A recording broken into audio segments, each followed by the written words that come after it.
New developments tonight in the legislation that would change sentencing laws in Ohio after NBC4 uncovered documents that revealed the man accused of killing an OSU student wasn't being actively monitored after being released from prison.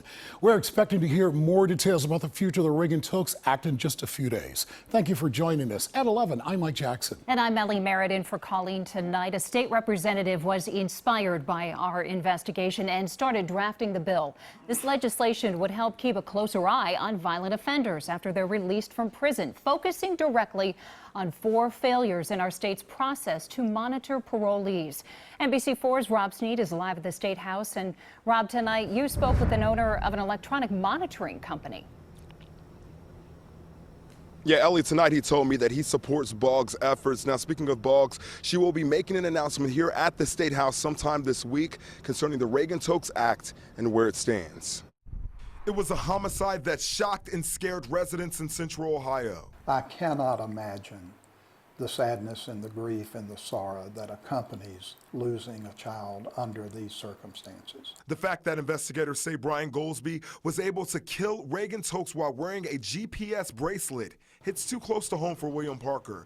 He is the CEO of American Court Services, an electronic monitoring company contracted through various local courts to watch roughly 300 people. Parker's company was not contracted to watch Goldsby. There's a misconception that companies who monitor people on GPS have someone who's sitting there watching a computer screen 24 hours a day, 7 days a week, and watching every move that individual makes.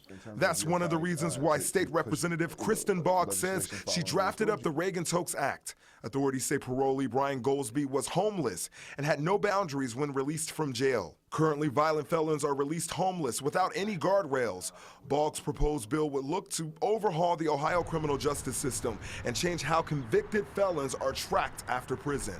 From a business perspective, we're going to do what the courts ask us to do with anybody on a bracelet, but it certainly makes more sense to us when the court can impose specific restrictions that allow us to keep the supervising officers informed about how compliant they are or how compliant they're not. Parker says this week he is looking forward to hearing what Boggs will say from the State House.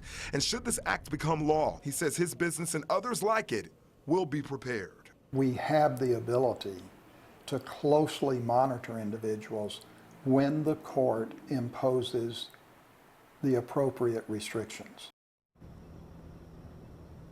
Now, Boggs tells us that she will make that announcement this Wednesday at 10 o'clock in the morning. Of course, you can expect NBC4 to be there to bring you the latest information as it comes down.